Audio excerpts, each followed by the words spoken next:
If you want to get out from, like, if you want to break through, if you want to go from this level to that level, you can't be like, okay, I'm just gonna dip my toes in the water. I'm just gonna try it. I'm just gonna see it. I'm just gonna play around. I'm just gonna do.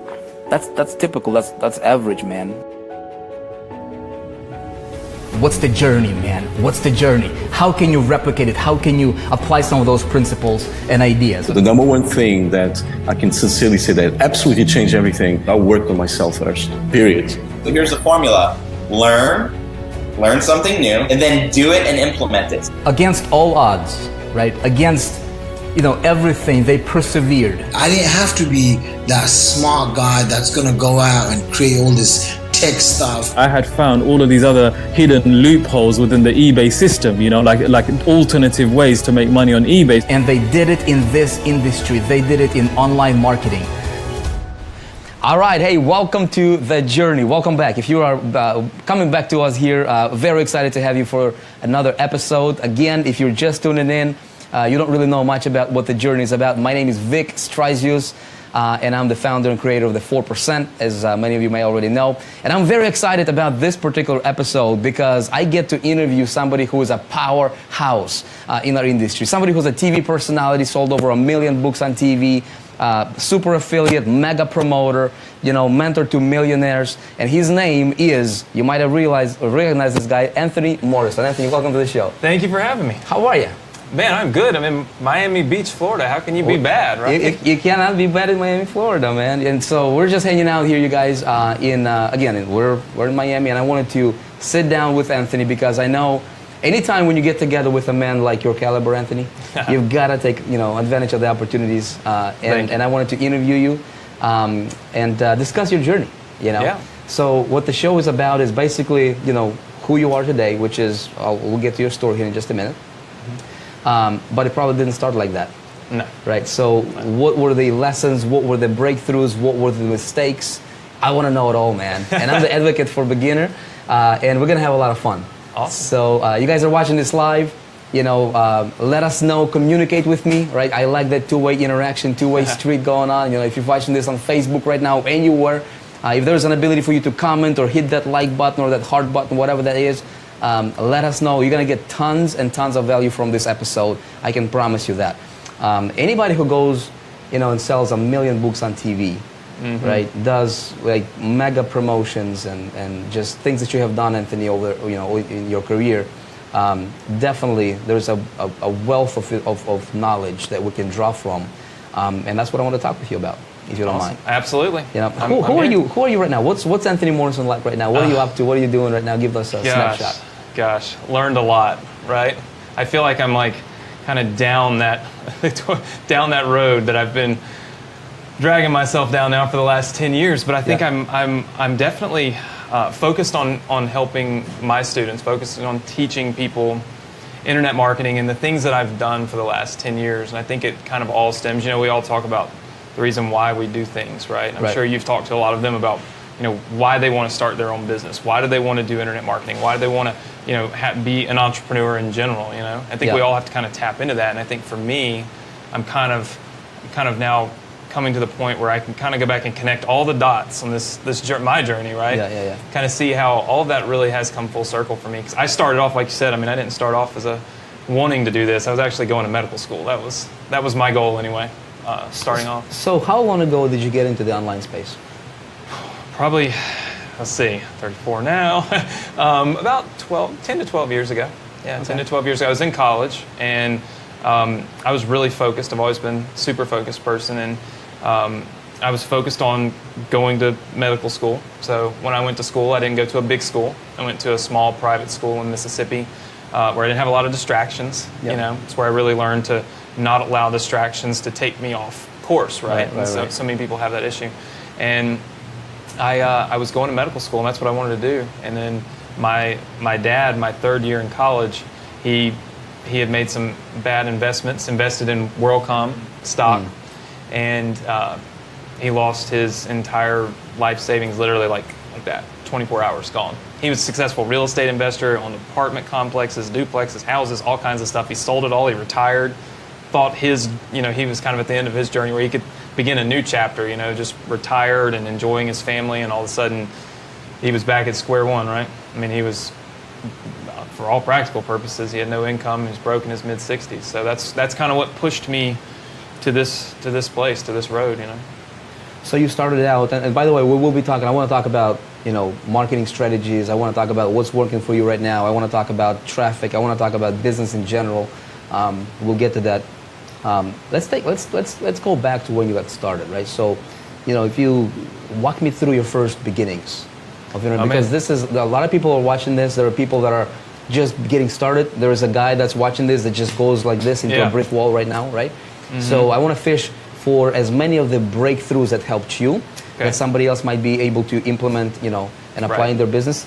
But there's another guy that's watching this right now that might be, you know, at a certain level of success, but he wants to go higher. Right? How do we do that? And so so for somebody beginning, and actually for anybody that wants to go higher, right, wants to go further than where you are right now. Here's the thing: one of the things I learned, you know, I've learned all of this through my own, you know, my own path, right? Nobody ever taught me this. I can see how the pieces fell into place for me to kind of follow these principles throughout my journey to where I'm at today. But the first thing I learned was not being scared, right? So a lot of people, when they start off, they're scared. Right. And I'll never forget, you know, my dad, when he lost $1 million overnight, and it's not like he called me and said, "Son, I lost $1 million overnight." I mean, I would hear my parents talking about it, and I remember feeling scared. Scared for them, you know, scared for me. I mean, I'd always grown up seeing somebody so successful, you know what I mean? Your parents an entrepreneur, you see them, that's what they do, and you just always assume they're going to be in that, you know, strength position, and all of a sudden you see it crumbling, and it tests you. And I remember, you know, hearing the conversations about that, and saying to myself, what can I do online? How can I build a business? And I immediately looked to the internet, because it gave me freedom to still go to school. My parents would have killed me if I had dropped out of school to do anything to help them. So I said, I can still do this online business, but I can still, you know, go to school. So a lot of people, when they start off, they say, well, I don't know if I can find the time to do it, right? I guess that's number one, is where do I find the time? And the answer to that is you stop what you're doing and you pay attention to your day, and you can find the time. I took 21 hours of class, 8 hours of labs that I didn't get credit for, and still ran an internet business in college, right? So do you think is that I don't have the time, which is I'm glad that you know, kind of spotlighted that little thing. I do hear a lot of people talk about it, right? Is that a valid objection? Is that a valid complaint? Is that a valid thing? Or is it just an imagined thing? It's just like you know, I'm just going to cover it up because I'm so scared to go into being independent. Yeah, I think it's an excuse. I think it's something that you can say, I don't have time, and that makes you feel good about not taking action. Exactly. You give you permission to fail. Yeah, and so you're like, look, I just don't have the time to start that. So it's not like, you know, it's not like I'm doing anything wrong. I just don't have the time. Right. And you don't take responsibility for it because now you're like, it's not me. Right, yeah, it's not really my fault. Yeah. I can't help that I don't have time. I have kids, and I have a job, and I have these things I have to do, and all these activities I have to be at, and all this stuff. But the fact of the matter is, there's very few people that have less free time in a day than a pre-med college student, because you don't even get credit for all the hours that you're stuck in classes and studying and all these things. And I still found the time. And I think it goes back to, you make this excuse that you don't have enough time, and it's because you're scared, right? And you have this fear that you're going to fail. And like you mentioned, you really do have to give yourself permission to fail at something in order to know if you can ever succeed at it, right? I mean, you're definitely going to fail if you never even start. Exactly. And that's what I told myself. I said, all right, look, I want to be successful at this. I can make the time. I used to stay up from 1 a.m. to 4 a.m. working on my business. And then I would be up at 7 a.m., back in class, didn't get out till 3 or 4 in the afternoon, studied from 3 or 4 in the afternoon until 1 a.m., and then right back at it. I slept 2 to 3 hours a night while I was building my business. Still finished college, still got through everything for medical school, all that, and still ran and built an entire internet business from scratch. So the time thing, you know, again, I got past that by telling myself, I'm not scared to fail at this. What do I have to lose, right? And so for me, I just figured out how to make it happen, you know, and I started this business.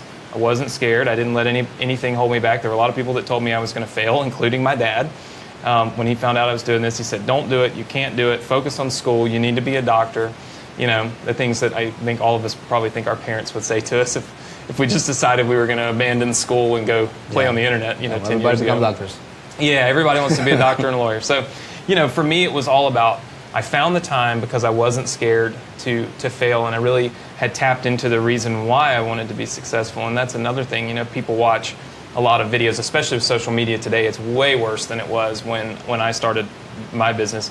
Now you get on Facebook and you see the Lamborghinis and the big houses and the trips and the private plane, all these things that people are doing, and you're just like mesmerized, and that's what you really want. But that's not really enough, I don't think, to drive people to spend more time on their business than on their extracurricular activities. Like, if everybody wanted a Lamborghini so bad or a private plane so bad, then people wouldn't be playing Candy Crush on their cell phones. Right. They would be actually working. How true, right? huh? Think about that. Yeah. So if you tap into something that you know drives you far more than a car or anything like that, you'll then you'll be aware of where you're spending your time, and you'll have less fear of failure because you know the outcome, if you could be successful with this, is so great. And for me, it was helping my family. So I mean, I had this driving force.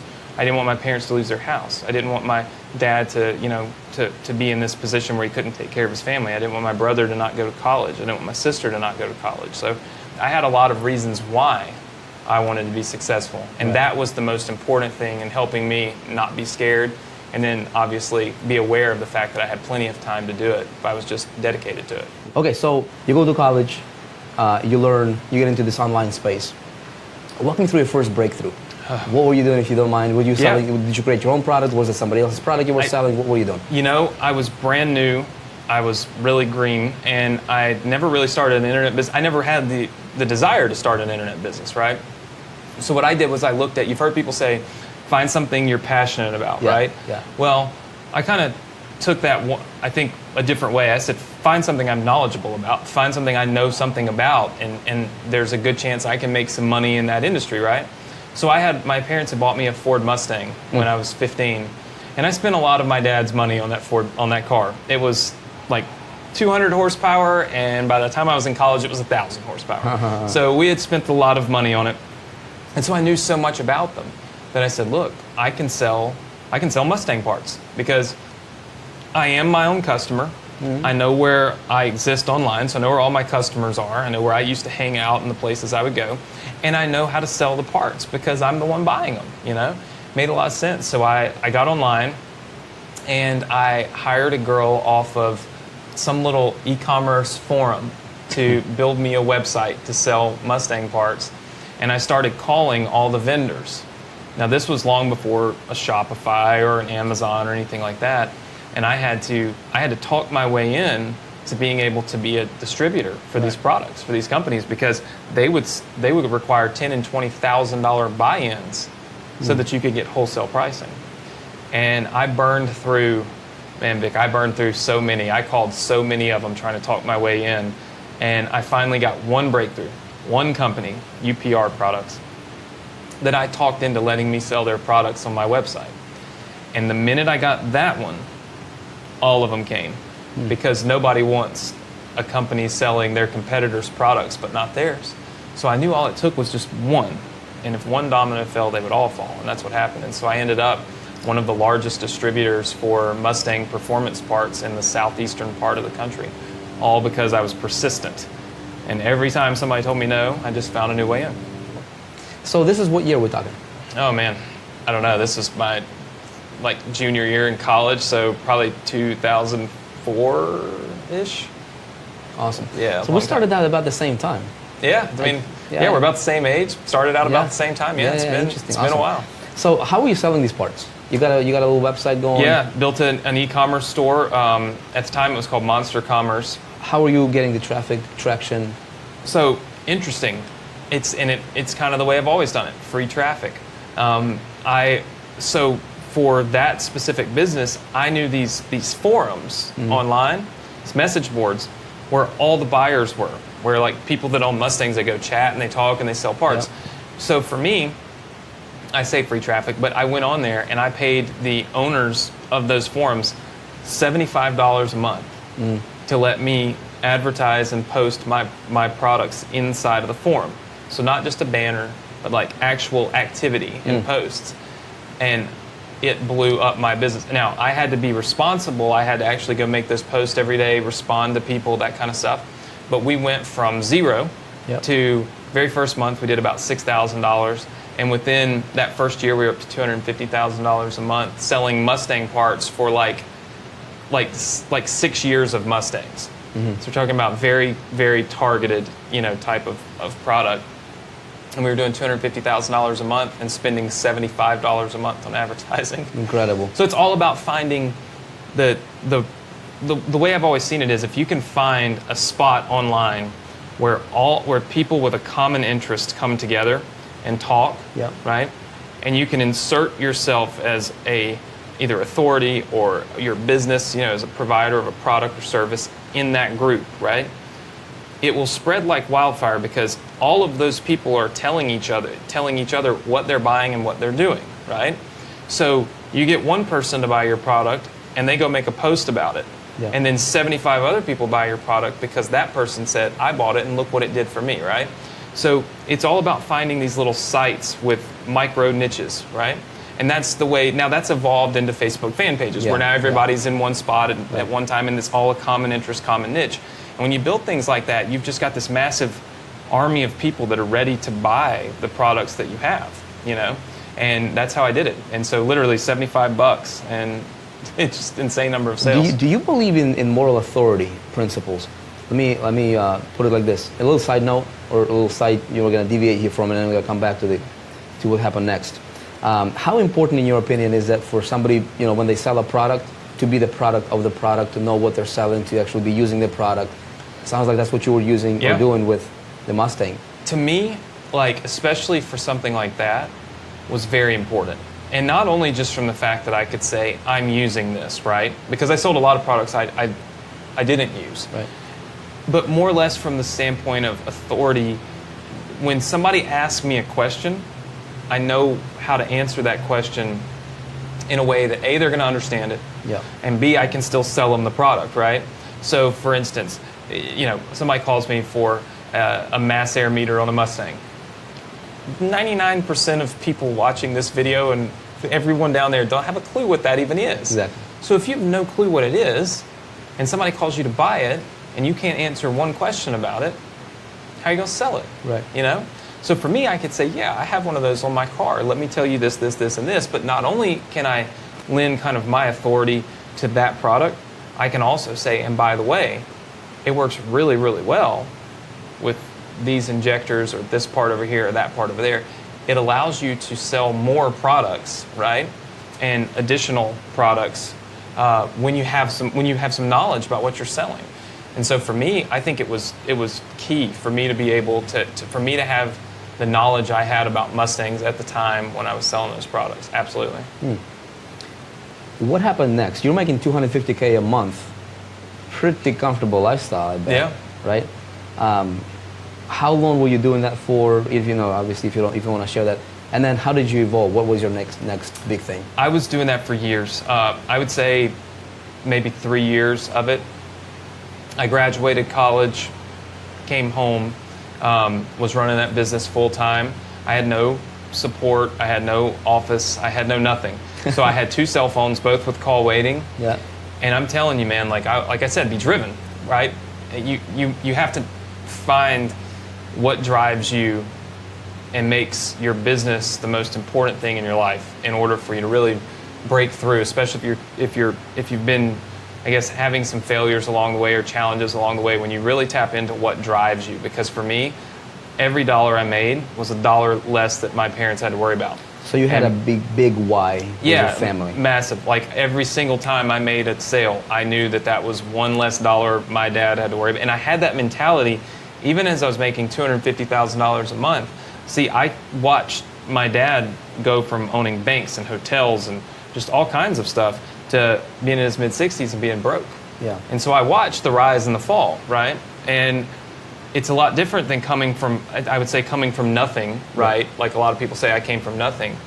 I didn't. I came from a family that was very well off. But then I watched it crash in mid-60s when you should be able to relax and enjoy life. And so I always maintain that reality that it doesn't matter how much money you're making, right? You can't get comfortable, you can't get complacent, and you can't just trust that it'll always be there. So you have to stay driven and you have to stay focused. And I've done that my whole life, since then. I've just been driven and focused. And so for me, I was answering phone calls, sometimes 400 a day by myself. And I was just burning the candle at both ends.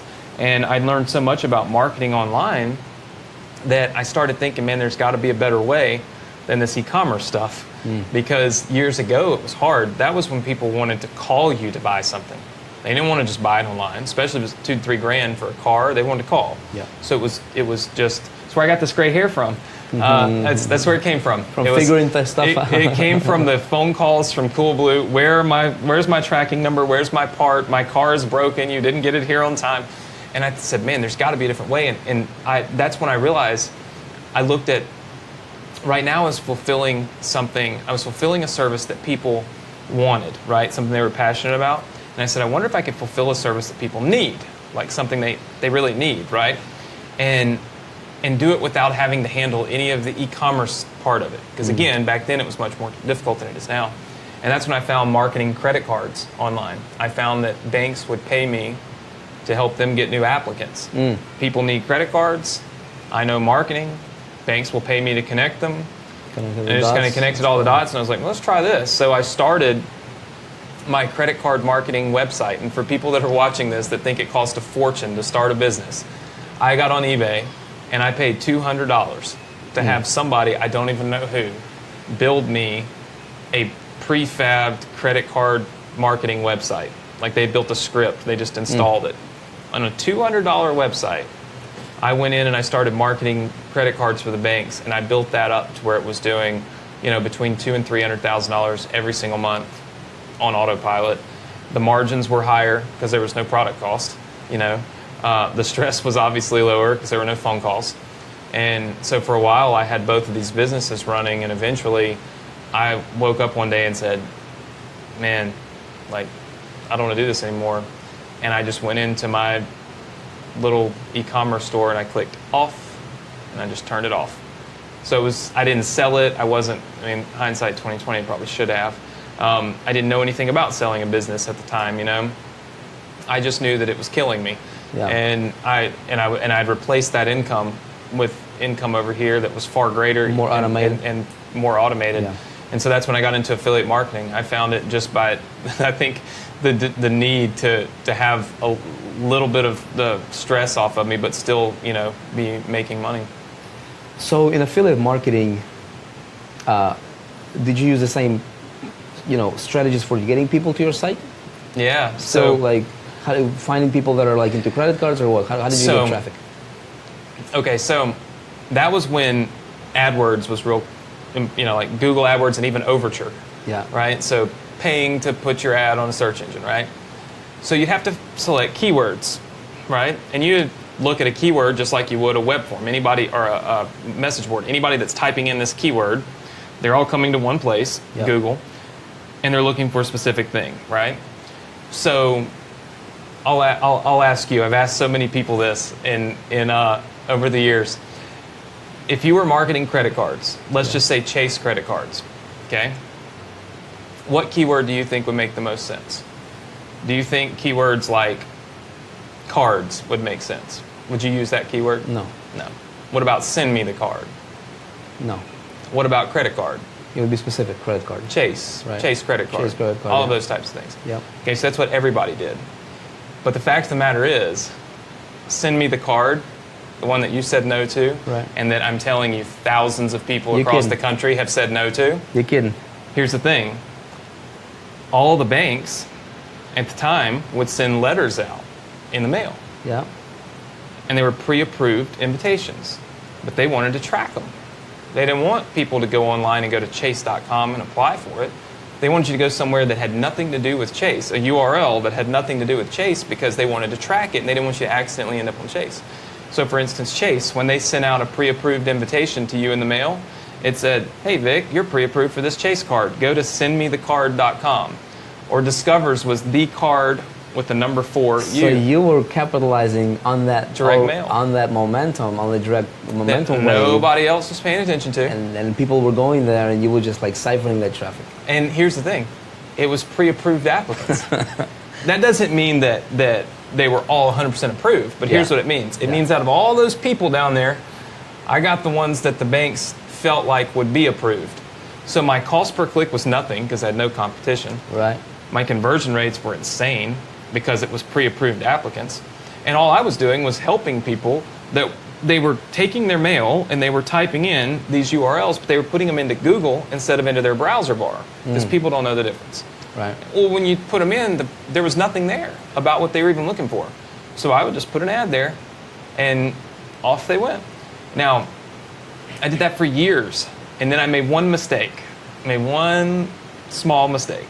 And that was I was so excited. This is a good lesson for those of you that are starting off. When you find something that really works, just Don't talk about you it. button the you don't have to tell everyone what you're doing, how much money you're making, and Yeah. how successful you are. Just keep it to yourself. I told my affiliate manager for the credit card network, I said, hey man, look, because they asked me how I was doing this because I was killing it. I said, I'll show you. Let me show you how I'm doing it. So I go show them. The next day, newsletter goes out. Hey, all of our affiliates, if you'd like to make a lot more money marketing credit cards, try this strategy. Wow. So obviously I created, Blow the lid off. but he who has been doing it longer can still win. Yeah. All I did was build 10 websites and bid $50 a click on all of them until everybody gave up Ah. because they couldn't afford to bid what I could bid, and so then they went away and I still won. But the point is, I could have avoided that problem if I had just kept my mouth shut. But I always look for ways to find people that are looking for something specific and find them in a way that other people aren't. So everybody else was doing what seemed normal, which would be use keywords about credit cards and the banks. I was using different ones. So you got that idea from just looking at the direct mail. Yeah, I walked down and got the mail from my parents one day, opened it up, and it said my dad was pre-approved for a Discover card. And I saw this website address on there, and it had the number 4 in it. Yeah. Which is weird because we don't use numbers in our, Yeah. in our website addresses. And I said, that's weird. And I went and typed it in, and it went to an application for a Discover card. And I was like, that's really weird. And so then I started looking for direct mail so I would post online, hey, does anybody have any direct mail, like where you're pre-approved for a credit card, put the website address in here, and I'd go to all these different places so I could get more, because those were, in my mind, those were keywords, and I found them for every bank. And then off we went.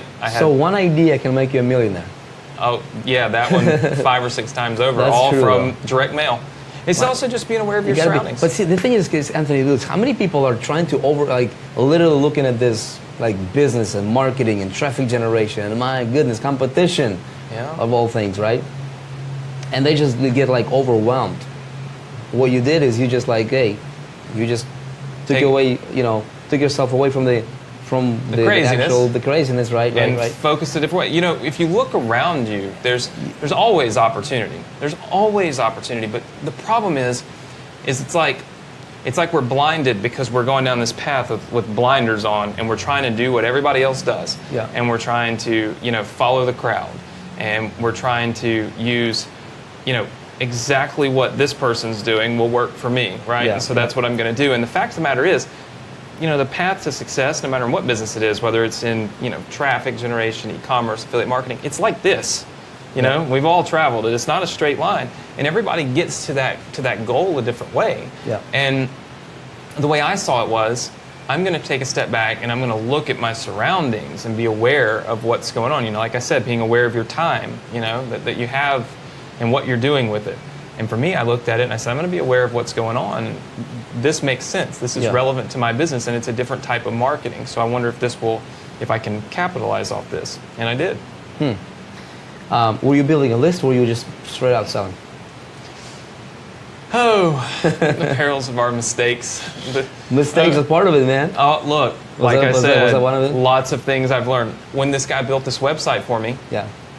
for $200, and he installed it, it had this little button on the home page, and it said newsletter.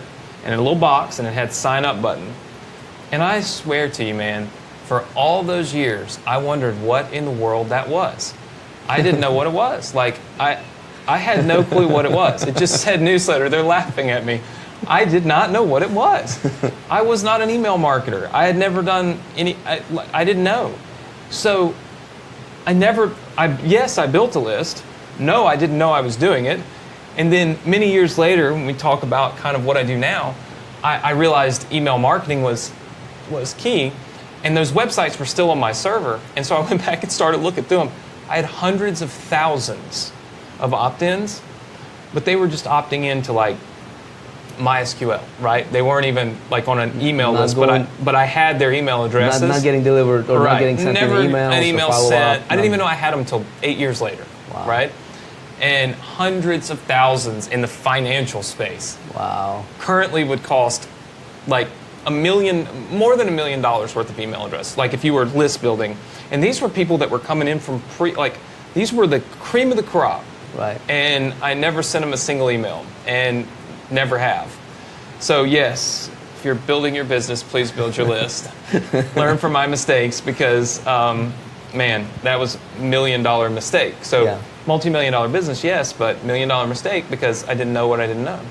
Which is why it's great that you do these interviews and you have this course and you have this entire 4% Club, because what it's doing is it's helping people. And if you watch this, you know, no matter what part of your business you're in, I mean, unless you're doing 20 million, 50 million, $100 million a year, which even then you can still learn. Yeah. But I mean, if you're doing nothing, or if you're doing $200,000 a year, there are a lot of lessons to learn from those of us that have done hundreds of millions of dollars online and made plenty of mistakes that have cost us millions of dollars along the way that you don't have to make because because you do these interviews and have this whole platform put together.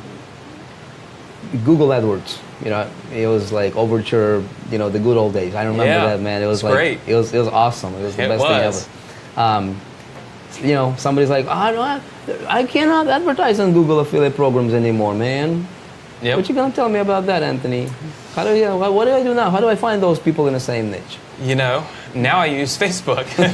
It's always evolving traffic. You know what I mean? Google's great. There's still tons of people that use Google. You just have to be a little more creative with it. Yeah. I won't say that I'm one of them. When I got when I started making a lot of money as an affiliate, I started teaching my brother how to do it. And that was right when Facebook kind of hit the scene with advertising. And so when he came in doing Facebook ads. I was with Overture, which didn't even exist by the time he started. And he started doing Facebook ads, which led me to Facebook, because it was like, wow, okay, well, you can reach all these same people over here. Mm-hmm. And so we started doing Facebook advertising, and then from there I started using fan pages and generating free traffic, and that's kind of the model that we use now. But it's always an evolution. You can still use Google, you can still use Yahoo, you can still use Bing. In fact, the competition is far less because so many people don't do it now, right? They just go straight to Facebook. But Facebook is such a phenomenal way to find people. It's like a blend of Google, where you can pay to be in front of those people, and then message boards, where it's so many people with the same common interest. And with Facebook, you can just go all the way down to, Adrian's ridiculous with it, but you can just go all the way down to little details about people and advertise to them. It's such a phenomenal way to reach your exact customer for your business that, it's hard to beat it. What's your is that your primary traffic strategy right now? Yeah, right now we run a lot of Facebook ads, and then we do a lot of Facebook fan pages, because I look at fan pages as being the modern day forum, right, where people come and they chat about a specific thing. Yeah. And so I think if I can build a lot of these fan pages around specific niches, I can tap right into all those people for free, and it costs me nothing. I don't have to pay Facebook to do it. And so that's what I do now. And I wrote books on this. I wrote my first book that we, the one you're talking about, we sold 1 billion copies of. It was called Advertising Profits from Home. It was all about the advertising strategies that we were using, And if you go and you read that book, it's an evolution from Google to Facebook and pretty much everywhere in between, what happened after with the credit cards? Were you continuing to to do affiliate stuff, or what was the next thing? So so I started teaching the credit card marketing. Taught it to my brother. He made money. I taught it to my college roommate. That was my senior year in college, and my college roommate he wasn't my roommate. He was just my friend. And he used to come over to my apartment every night, and I would teach him how to market credit cards, what I was doing. He worked at his dad's suit store. He was trying to go to optometry school. He was struggling, like we all were, with that. And so he wanted something else that he could do. So I started teaching him. This is a guy that never used Google at all before college, at all. And he made $1 million marketing credit cards. Paid cash for his first house. He was 26, maybe, and he paid cash for his first house. I remember when we were in college, I told him, I said, look, because we'd obviously went our separate ways after college. He went back home, and I went home. I said, when you make money with this, don't go buy jet skis and boats and cars and all that. Save the money, right? Just save your money, because you never know when you're going to need it, right? Yeah. Because I was in this mindset of, you can make a lot of money, but you can lose it real fast. And so a couple of years later, he calls me and says, I'm building my first house, and I paid cash for it. And so, like I said, I drove down there, and I met with him, and I saw his house. And what was really inspiring to me was to see that I was giving him advice that I didn't really know if he was going to pay attention to or not, right? It was just how I was feeling at the moment based on, my journey, the things that I'd gone through.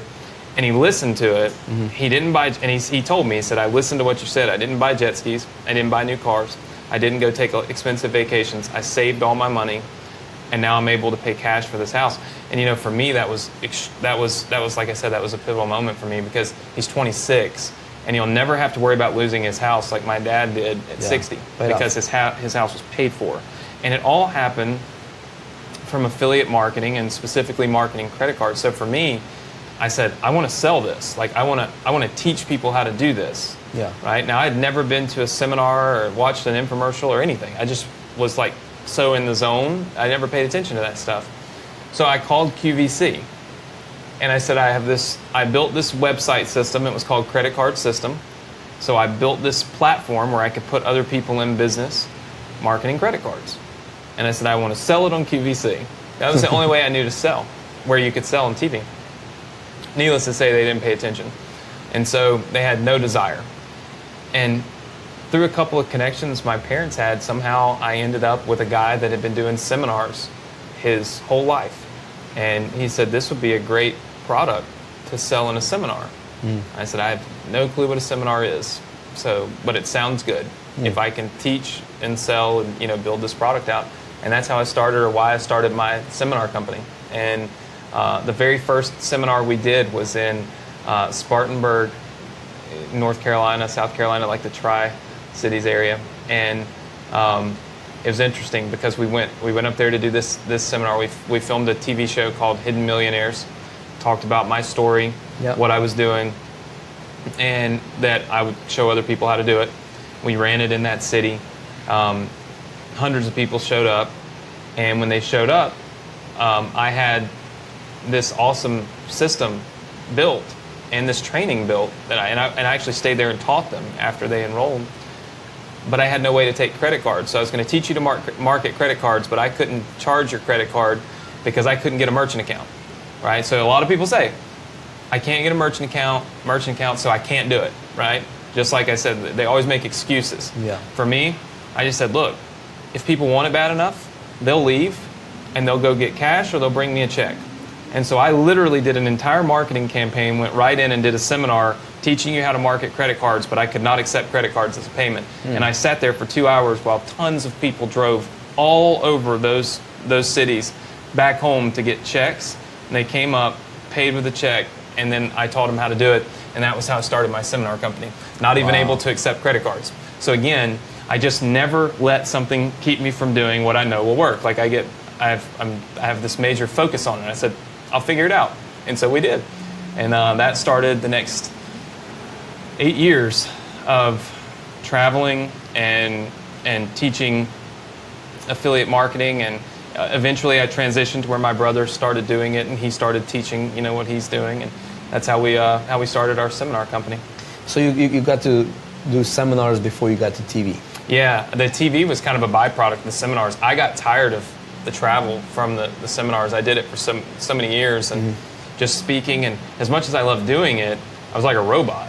Because there's only one way to teach it the right way. Yeah. Yeah. So if you're doing it every week, it got so tiring, and so I, along the way, met someone in St. Louis, Missouri, that brought me this card and said, "Hey, call me. We can help you with monetization and all this stuff." I'm like, whatever, And he ended up calling my office one day and said, "Look, I've got some connections. Would you like to take what you're doing and turn it into a book and sell it on TV?" And I thought, like on QVC or something? Yeah, I had no clue. I was trying to get on there forever ago. And he said, no, an infomercial. Okay. And so I flew out to Arizona to meet with them. And I don't think everybody really thought it was going to work, that it was going to be a good thing.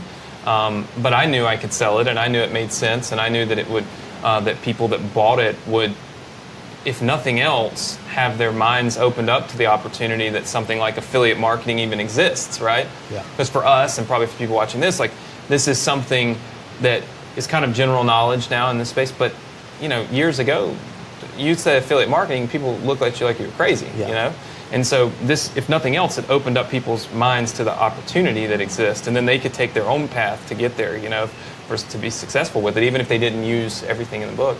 And we filmed this TV show. They brought in Mark Victor Hansen. I had no clue who he was. No clue. Chicken soup for the soul and all this stuff. Didn't mean anything. No, sat down, filmed the show. Had no clue. Felt like an idiot that I didn't know who he was, but didn't. And yeah, we tested it. It did phenomenal. And the rest is history. We sold 1 million books. It's one of the most successful, it is the most successful internet marketing infomercial in the last 10, 20 years. So. Love it, man. We can be here talking for 3 days nonstop. Long path. Hey, so one of the mistakes that you made is not paying attention to list building, right? Yeah. Deliberately, you didn't. So you confessed about that one. This is a confession, yes. What were some of the other mistakes that you have made that you think could benefit, that other entrepreneurs could benefit from? Wow, I think obviously, by and large, the biggest one was no email list. Yeah. Right? That was by far the biggest one. I would say the others, especially when I started selling my own products, is not enough relationship building. Too much selling, not enough relationship building. With your prospects, with your audience. Yeah. Even once I got an email list, then I thought, oh, great, sell. Just, every time you press this send button, you make money. You hear that people say this all the time, so I'm like, hey, I'm on board, just send. Yeah. But you have to send quality content and really build a relationship with the people on your list in order for that to make you money and be a sustainable long-term source of income for you, and also to provide value to the people that are on the list, right? Instead of just hammering with something to sell. So we used to do that. We used to just to fire off sales promos every day, and it was because I didn't know any better. I'd just gotten into this whole email list building thing, and that was it. So I would say not really understanding email marketing before I started pressing the send button, and then not building my email list to begin with were probably the two biggest mistakes that I made. And probably the third one was really I never focused on networking at all. I never focused on meeting people. I never focused on learning from other people. I just did it all myself. I wanted to do a seminar, I just did it myself. I wanted to film an infomercial, I just did it myself. Create a product, did it I never went and sat down with somebody that's done it before and said, tell me something, right? So I paved my way, and it did great. But I found, years later, that when you build a big network of people, when you go to events, when you pay attention to the people that are successful, man, just the little ideas, the little things that you get from people can make so much difference in your business and your success, Yeah. Dude, how do you stay so humbled? Live in Mississippi. Made millions of dollars, You talk like, yeah, just, you know, started that little deal, went from 0 to 300,000 a month, well, no big deal. So Anthony, you know, flying private, you know, doing like world-class activities that you're doing, right? What keeps you humble? I think probably because when I started this, I didn't really start it to do any of that. It's a byproduct, you know.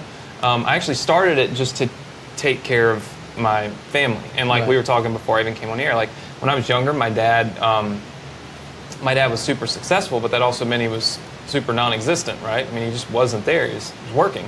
And so we would have baseball games and basketball games and football and vacations. We went on vacations every summer. My dad didn't go.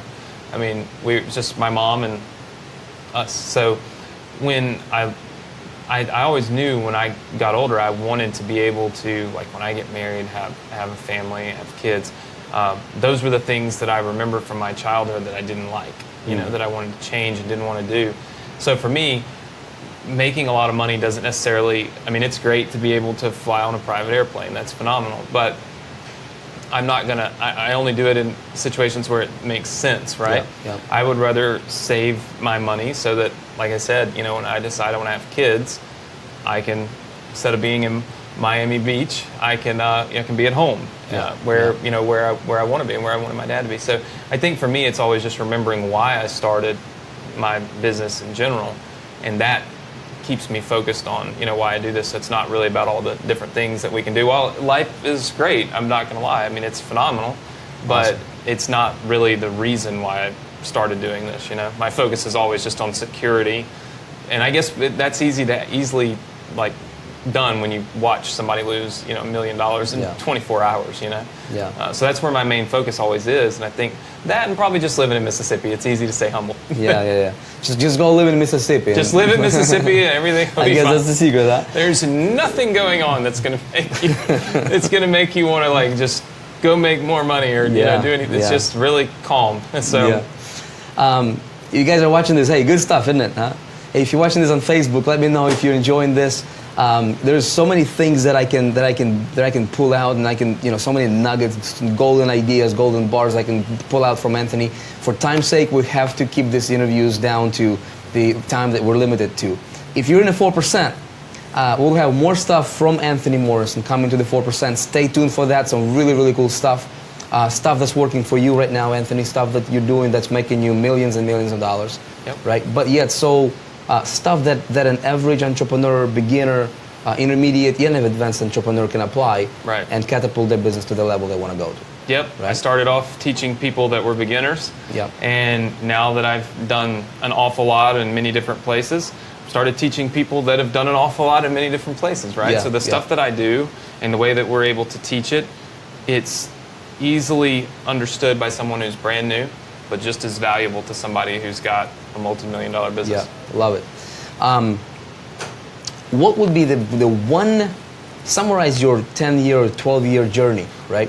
And if you could give one advice to an aspiring entrepreneur right now, who's watching right now, who might be going through some challenges, maybe getting a little discouraged because things are not working out that, you know, the way he planned or she planned, what would that thing be from Anthony Morrison? Oh gosh, I can easily tell you that.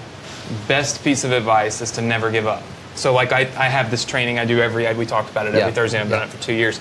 And I end every single session with never give up, right? Because it doesn't matter if you're trying a specific traffic source, or you're trying a specific type of business, or you're just trying to start a business in general, right? You will always fail if you give up. And if you never give up, you've always got a chance to succeed. I like my life based on having the chance to succeed rather than just literally knowing I'm going to fail, right? So I always tell people you can't fail at something until you stop, right? So for me, I always look at it, I'm like, as long as you keep trying, you're going down the right path, right? And eventually you'll get there. Persistence. If you listen to lots of pieces of my story, a lot of it was persistence, right? Persistence is key, and that comes from never giving up. So anybody that's struggling, if you're struggling to even find the people around you that will support you, right? Which is always a tough thing. When you're not super successful, you've always tends to have negative people in your life, right? Try to pull you down. My advice is always to never give up and don't worry about failing, right? Because you are guaranteed to fail if you stop. But it works. This stuff works, right? Like you have successful people. Yeah. I have successful students. There's plenty of people watching this right now that are successful. So it does work. And the only difference between the ones that are super successful with this and the ones that fail, these people give up. That's it. That's it. Love it. All right. Well, everybody, look, we're going to go ahead and cut this. Appreciate you, Anthony. Thank you. Absolutely, man. Lots of golden bars you dropped, man. And again, for somebody like yourself to, do what you do and then just have this vast knowledge of this whole space, is incredible. So definitely looking forward to bringing some of your stuff inside the 4% so that we can spread the message, we can help more people succeed. Speaking of the 4%, my friend, are you a member of the 4% yet? If not, hey, come check it out. We don't, we might not do it perfectly, but you know what? We want to help as many people become that 4%er. There's 80% of the people, they're just talking about, hey, I want my life to be better. I want to go to stay in that hotel in Miami right there. I wish, oh, how good would it be, right? They do nothing about it, Now, there is the 80-20 in the top 20. Now, these top 20%ers, you know what they're doing? They're going to do something about it. They'll try. But then when they fail, they just throw in the towel. There's the 80-20 in the top 20. And these bottom 80% of the 20%, these guys are hustlers. These guys are, they're just grinders, man. They're just going to, smash their head, forehead up against the wall until the wall breaks, but they hurt themselves, right? Not necessarily the smartest thing.